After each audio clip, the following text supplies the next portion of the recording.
Bienvenue à la conférence sur l'harmonie, Harmonia. Mmh. Alors installez-vous confortablement. Surtout n'attachez pas vos ceintures, vous pouvez même les détacher. Vous pouvez même vous mettre complètement à poil si vous voulez. Vous choisissez le costume qui vous convient. Alors, il était une fois Harmonia by Vera Kiki. Alors, si c'est la première fois que tu viens sur cette chaîne, bienvenue déjà, de nouveau. Sache que cette chaîne change régulièrement de nom. Ça se fait tout seul. Donc juste avant, cette chaîne s'appelait Vera Golden Venus. Vera, la Vénus d'or. Il y a eu d'ailleurs plusieurs vidéos en rapport avec Vénus. Et là, il y a quelques semaines, peut-être plus, mois, je ne sais plus, ce nom d'Harmonia, il est apparu, puis il est réapparu, puis il est réapparu, jusqu'à ce que ça devienne une évidence que il allait venir colorer la chaîne. Et ça m'a donné envie d'aller voir. Je savais un petit peu l'étymologie d'Harmonia, mais je me doutais aussi qu'il y avait une déesse de l'harmonie. Et je suis donc allée voir. Et oh, surprise! En fait, Harmonia est la fille, tiens-toi bien, illégitime de Aphrodite Vénus et de Arès Mars. Donc Harmonia pour les Romains, c'est Concordia. Tu vois ça? La fille de Vénus et de Mars. Vénus qui est la déesse de l'amour et Mars, le dieu de la guerre. Hey! Donc ça nous pose déjà un cadre assez intéressant, interpellant. On a souvent une projection par rapport à l'harmonie qui serait un bien-être,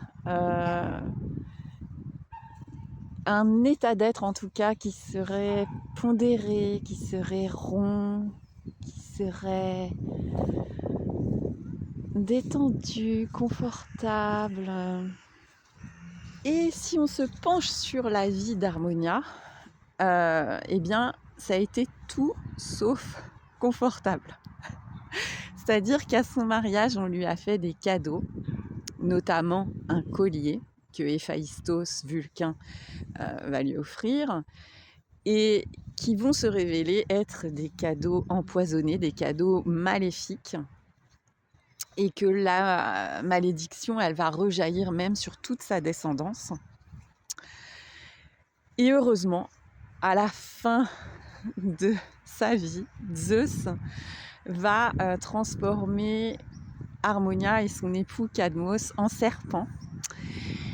Et là, ils vont enfin pouvoir se reposer dans l'île des Bienheureux qui était autrefois les Champs-Élysées.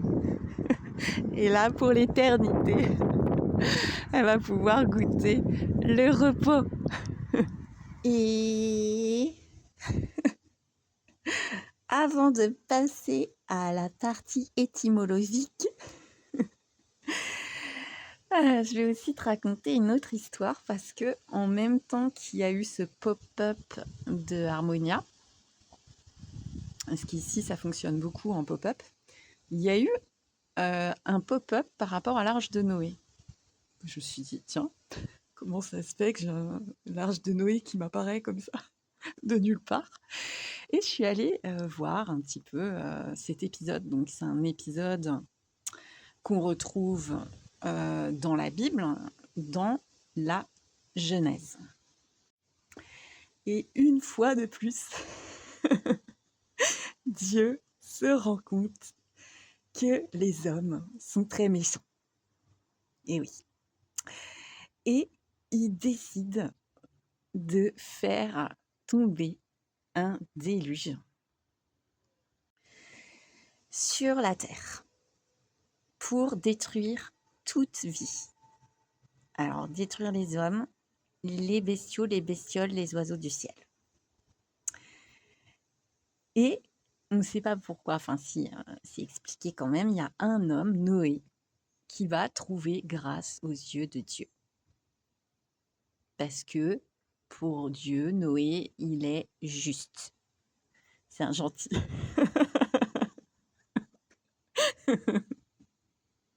Donc il lui dit, si tu veux pas mourir dans le déluge, eh ben, il va falloir construire une arche parce que moi, je vais faire pleuvoir. Donc il lui donne des mesures très précises. Il lui dit, t'emmènes de la nourriture, t'emmènes ta femme, t'emmènes tes enfants et t'emmènes tous les animaux. Alors, il donne aussi là des indications.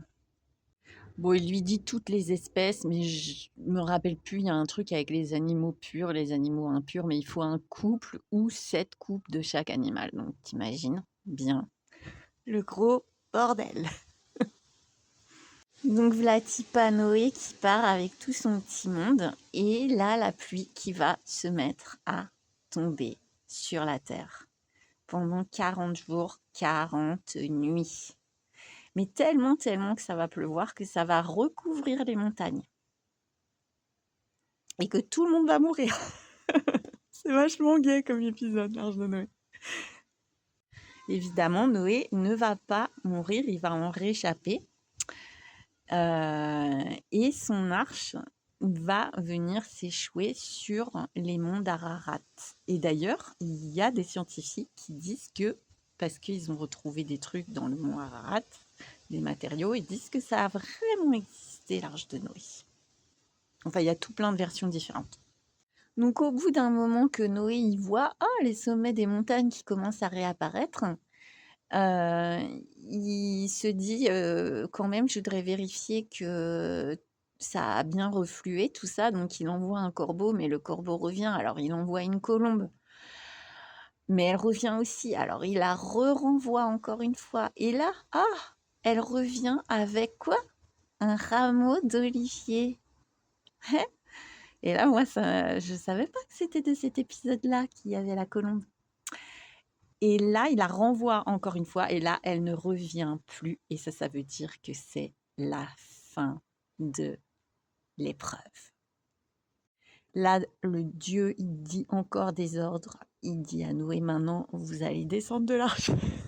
Et vous allez vous mettre à pulluler sur la terre. Mais oui, il n'y a plus personne, là, c'est le désert. Alors voilà, avec toutes les espèces. Et là, Noé, il fait des sacrifices pour remercier Dieu. Et Dieu, lui, se dit, bon, maintenant, je vais arrêter de maudire les hommes, c'est bon. Il a été soulagé. Et il va faire la promesse de ne plus détruire la vie. Et en signe de la promesse et en signe de l'alliance, tu sais qu'est-ce qu'il va faire? Il va faire apparaître un arc-en-ciel. Voilà, ça va être le symbole de l'alliance entre Dieu et tous les kikis. Donc, pourquoi que je te raconte tout ça? Parce que, bon, il n'y a jamais de parce que, mais dans les légendes, il y a toujours des parce que. Parce que cet arc-en-ciel que nous sommes, en fait, on pourrait dire vraiment, on est à la fois ce déluge. On est ce déluge expérientiel, émotionnel, relationnel, situationnel. On est Dieu, on est Kiki, on est tous les animaux. Et on est cette arche, on est cet arc-en-ciel. Et cet arc-en-ciel, on pourrait dire que c'est un peu cette harmonie inconditionnel que nous sommes, qui comprend absolument toutes les couleurs, mais aussi tous ces épisodes, tu vois, euh, de flux, de reflux, d'apparentes épreuves, d'apparents mouvements, et que l'arc-en-ciel, pour naître, il a besoin, enfin pour apparaître plutôt, il a besoin du soleil et de la pluie. Donc dans le récit, on voit que Dieu, il s'explore dans la colère, dans le ressentiment, dans la vengeance, dans la violence.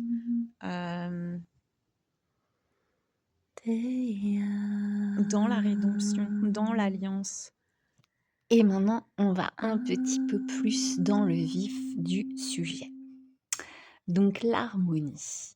L'étymologie, ça vient du grec harmonia, et cela veut dire l'agrément, l'union, et aussi cela veut dire assembler, rassembler.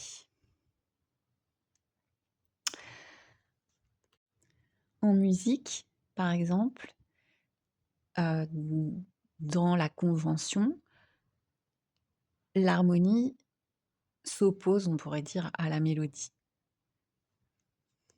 La mélodie, c'est par exemple au clair de la lune. Ça veut dire que c'est un enchaînement de notes qui se suivent, mais qui ne se superposent pas. Contrairement donc à l'harmonie, où, par exemple, dans un chant polyphonique, on va entendre plusieurs voix qui se superposent. Et quand il y a plus de 3 notes, ou au moins 3 notes peut-être, ça crée ce qu'on appelle un accord.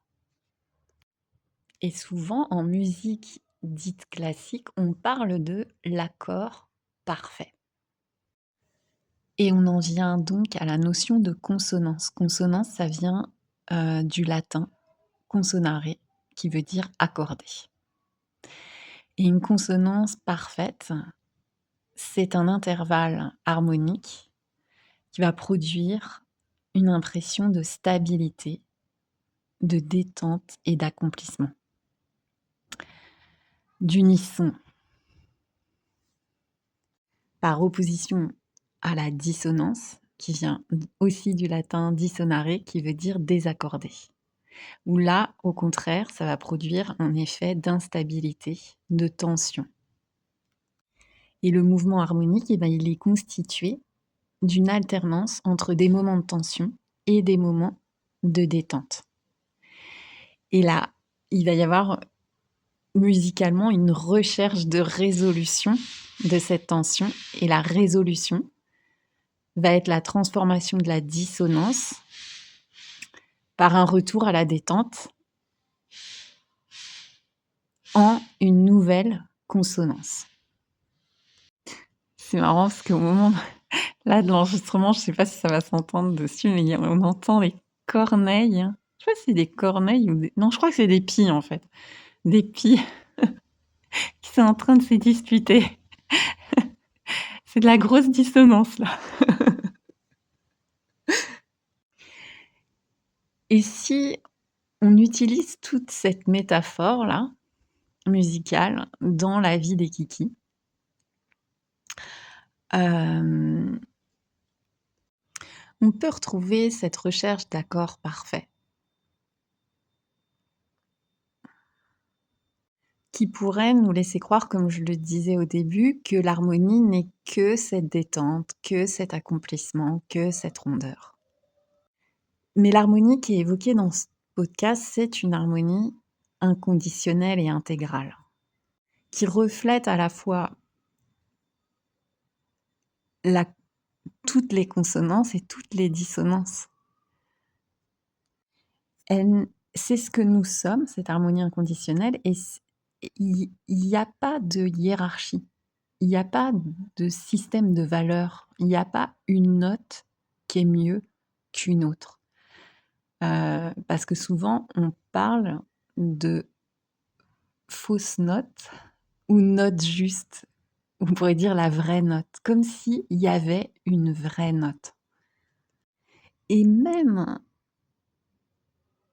ce kiki perfectionniste qui est toujours en recherche de la vraie note, même cet archétype-là, il est déjà le reflet de cette harmonie inconditionnelle. Il est déjà enlacé, il est déjà intégré. Et simultanément, il n'y a déjà pas de dissonance ou de consonance, il n'y a déjà pas cette séparation apparente, ces étiquettes. Et à l'instant là, ce qui me revient, c'est que les premiers mots qui sont sortis dans le podcast là, c'est bienvenue. Ben c'est ça en fait. Tout est bienvenu. Tout est bienvenu. Bienvenue.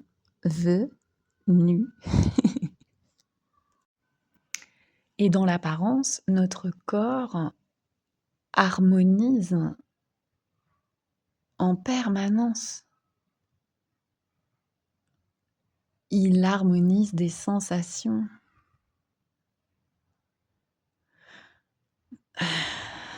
Comme là, tu vois. Il y a des sensations de chaud. Il y a des sensations de contraction dans certains endroits du corps. Il y a des sensations de froid. Dans notre corps émotionnel, ça harmonise tout le temps.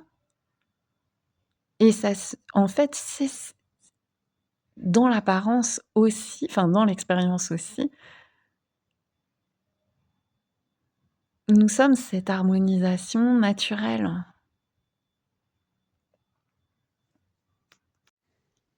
Cette harmonie intégrale,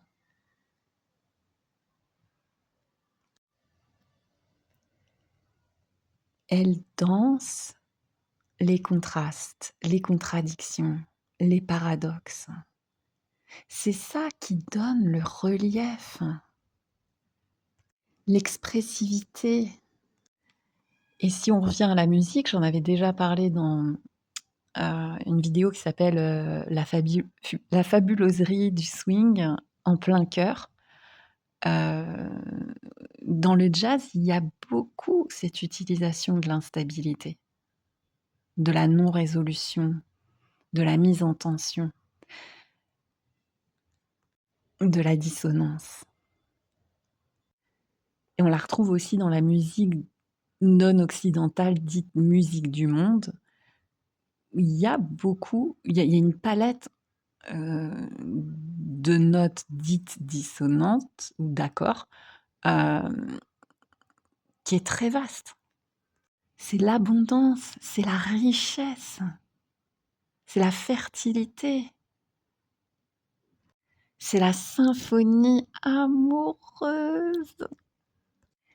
Là, on touche à l'inexploré, on touche à l'inattendu, on touche à la rupture, à l'inconnu, quoi. Mais encore une fois, c'est pas mieux.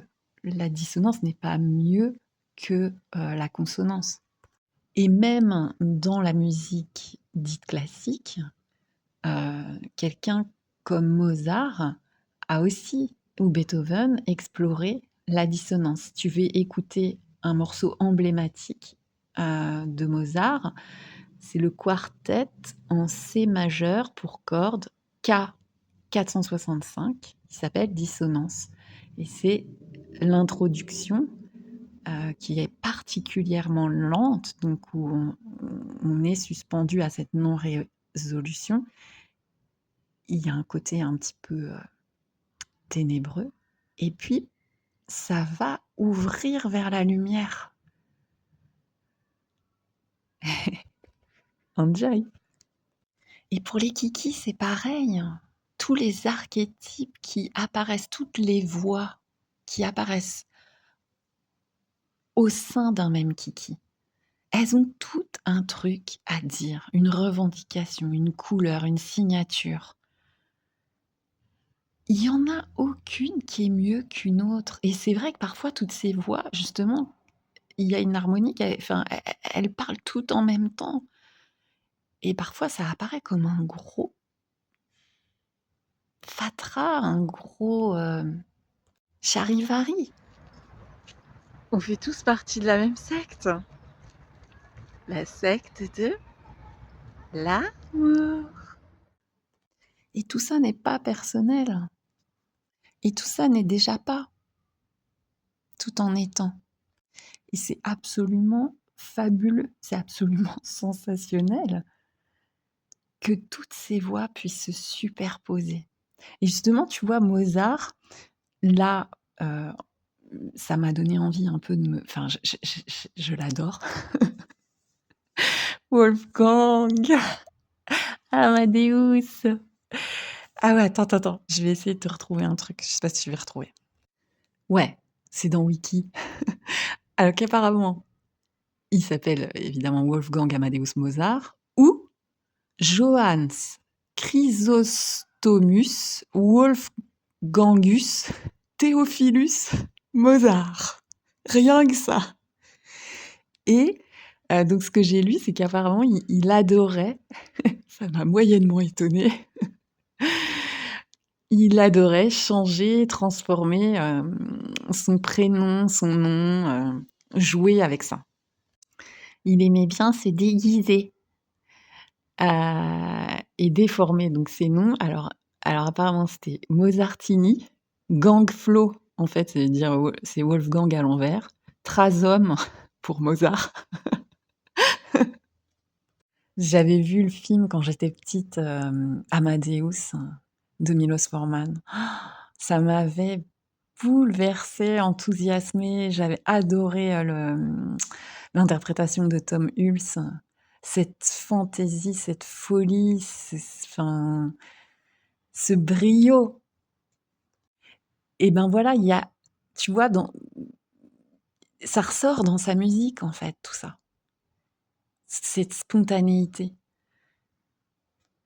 de tous ces personnages.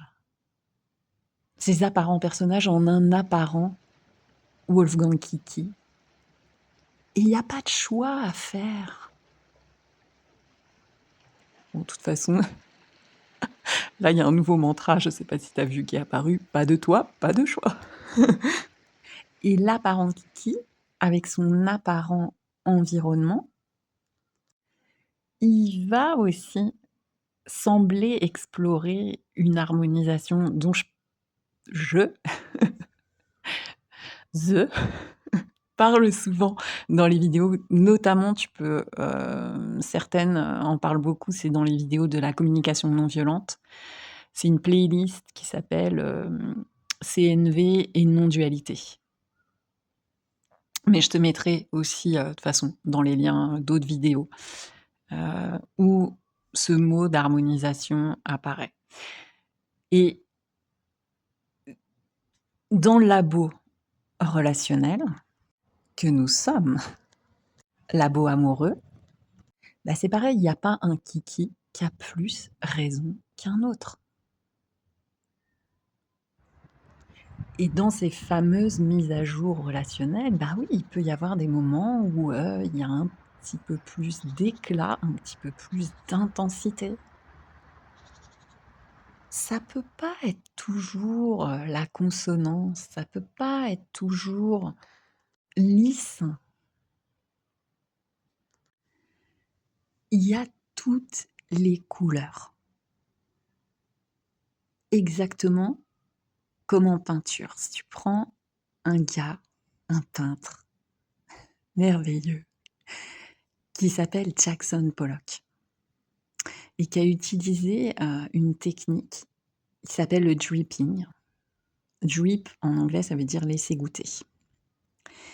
Et cette technique, en fait, qui est hyper érotique, je trouve, c'est que ça consiste à laisser couler ou goûter de la peinture ou à la projeter avec ton pinceau sur des toiles.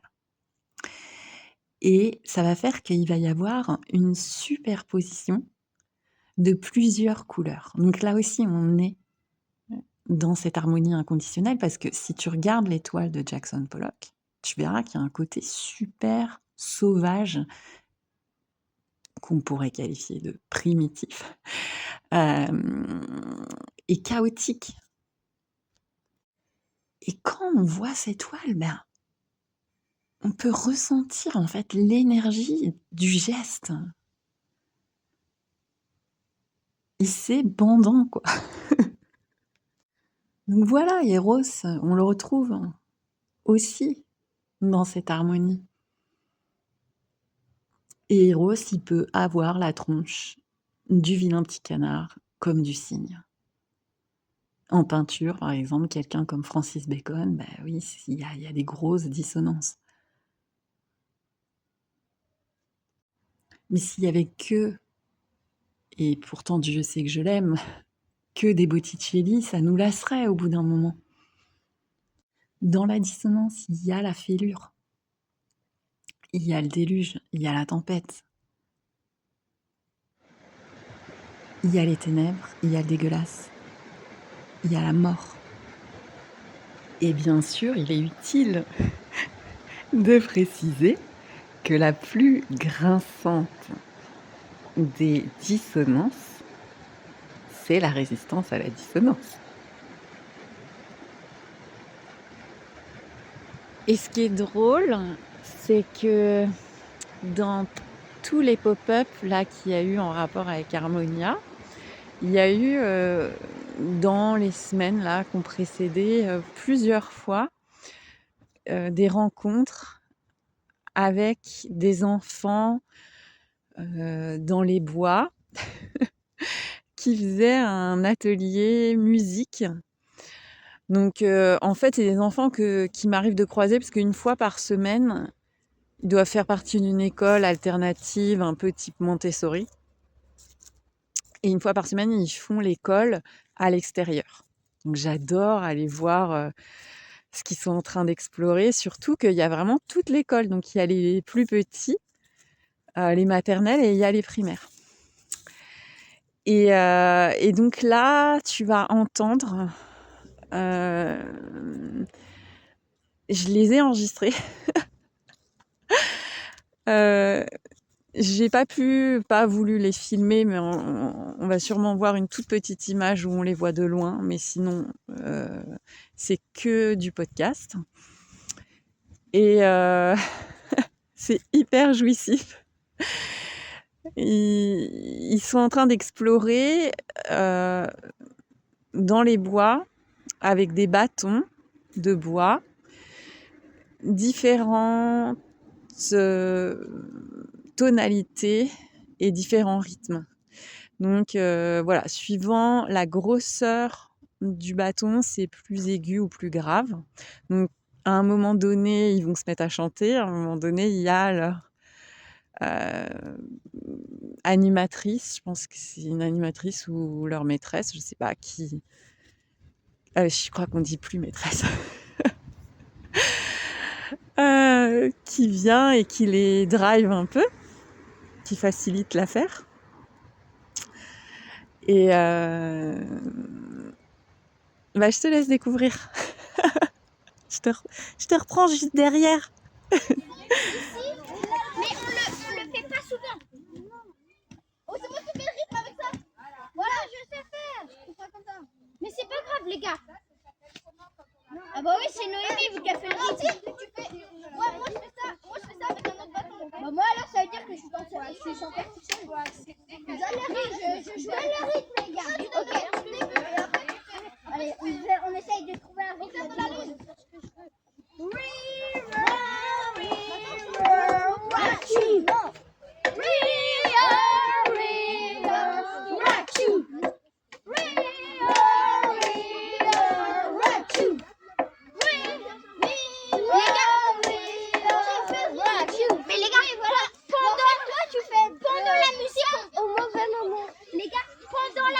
On peut faire aigu et grave.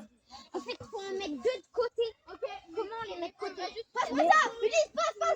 Moi, je serai de l'autre côté au cas où. Bah là, il y a moi, j'ai un aigu là, et là un grave.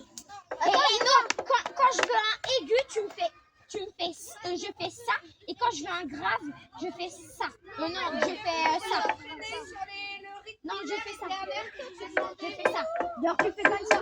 Donc, comme ça. Non. Alors, du coup, ça donne quoi? Il y a un peu. Attention là. Stop.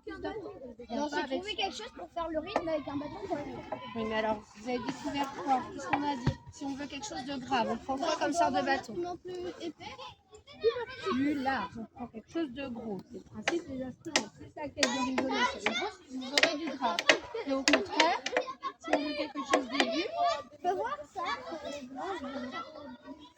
voilà, on prend. Pour chaque personne. Pourquoi il fait moins de son celui-là? Parce qu'il est plus fort et plus petit. Ouais, puis il est un peu creux celui-là. Allez, alors vas-y, un rythme binaire. Paf.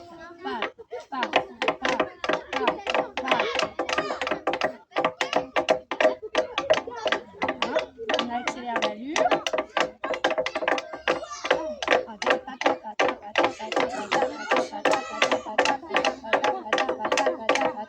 On ralentit.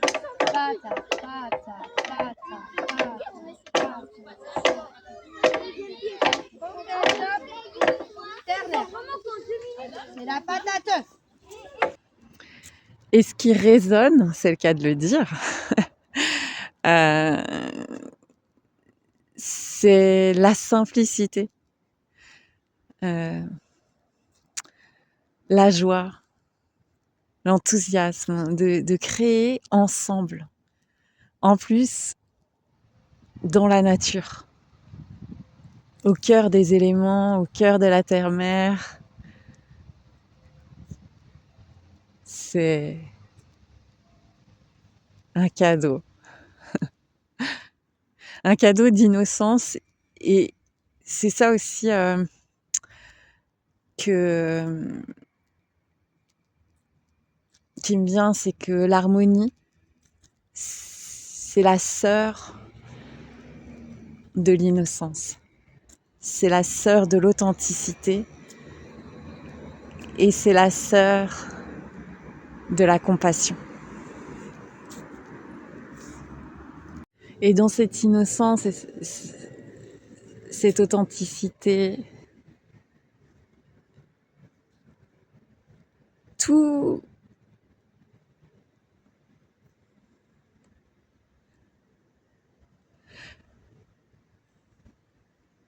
notre animalité, elle peut émerger. Justement pour en revenir à l'Arche de Noé. C'est que quand il y a création, on est tous les éléments, on est tous les animaux. On est l'abeille, on est le dauphin, on est l'écureuil, on est la fourmi.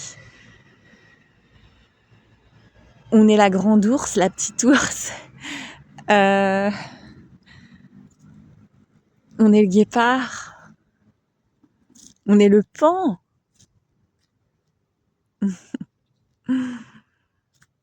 On est le feu, les volcans. On est les rivières, les océans.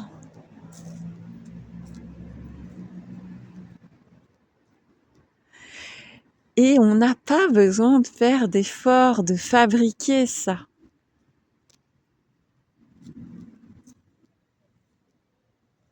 C'est ce que nous sommes, inconditionnellement, harmonieusement, amoureusement, intégralement. Et après, tu peux mettre des milliards d'adverbes.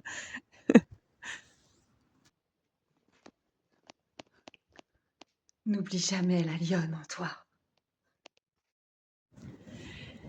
Et en ce moment, dans l'apparence, il y a cette exploration de l'harmonie automnale. Et là, c'est pareil, on retrouve cette inconditionnalité parce que on a à la fois la flamboyance des dorés, des rouges, des oranges. Et puis en même temps, on a toutes ces feuilles aussi qui sont là au sol et qui sont sèches et qu'on appelle feuilles mortes. Et l'harmonie, c'est ça. C'est à la vie, à la mort, à l'amour. À la vie, à la mort, à l'amour. À la vie, à la mort, à l'amour. Elle dit toujours oui. Toujours bienvenue. Et puis justement, tu vas voir apparaître là des images en rapport avec ces passerelles apparentes, puisqu'il n'y a pas de séparation, il n'y a pas la vie, la mort. Mais voilà, il y a une expo en ce moment à Nantes qui s'appelle Mort et rite de passage à l'espace Cosmopolis. Et donc j'y suis allée, et d'ailleurs merci à toutes les personnes qui ont permis à cette expo d'exister. Il y a pas mal de vidéos sur cette chaîne en rapport avec la mort. Il y a une playlist d'ailleurs que je te mettrai en lien. Et ces vidéos évoquent notamment le fait que Vera a pu explorer El Día de los Muertos en México. Et justement, là, certaines des images, parce que l'expo, elle voyage, c'est un peu une odyssée dans plein d'endroits du monde. Et ça vient refléter comment chaque tribu, chaque peuple honore ses rites de passage. Donc là, les images, c'est plus en rapport justement avec le Mexique et comment cette inconditionnalité se goûte à la fois dans la musique, dans les rires, dans les chants, dans les pleurs, dans le jeu aussi, puisque la mort est personnifiée par les calaveras, par la Catrina. Donc c'est une célébration de tout ce camailleux émotionnel, transgénérationnel, qui unit les apparents vivants et les apparents défunts en une ronde éternelle. Donc il y a des photos sublimes qui sont prises dans les cimetières. Et puis dans quelques jours, justement, je ne sais pas quand le podcast sera publié ou quand tu l'écouteras. De toute façon, il n'y a que cet instant. Mais en tout cas, il y a justement la Toussaint qui approche. Donc je joins mon cœur au tien dans notre grand cœur pour rendre grâce à cette harmonie amoureuse qui ne connaît pas de frontières spacieuses, temporelles. Respirons-nous dans la lumière de notre paix, dans le mystère de notre joie, dans la force de notre foi. Amen.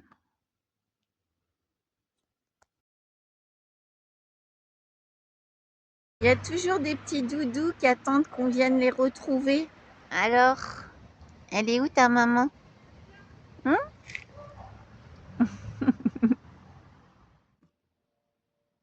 Petite étoile, tu n'es jamais née et tu ne mourras jamais.